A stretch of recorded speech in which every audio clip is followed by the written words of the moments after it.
industrial, intellectual, infinite.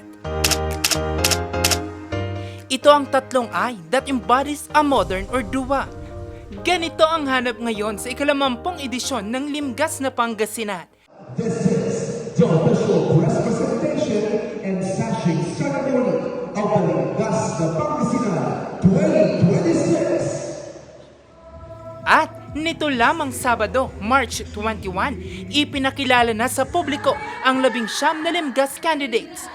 Bukod sa ganda, purpose at inclusivity-driven din ang mga ito. This moment carries even more meaning as we highlight the voices, the stories, and the strengths of women across the province.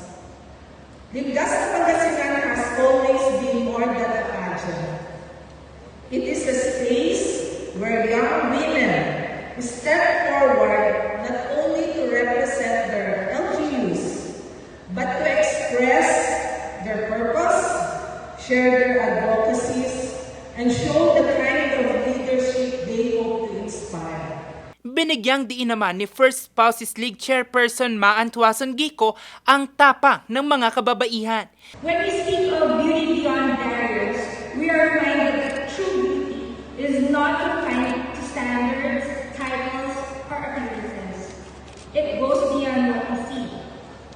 It lives in the stories we carry, the struggles we overcome, and the values we choose to uphold every single day.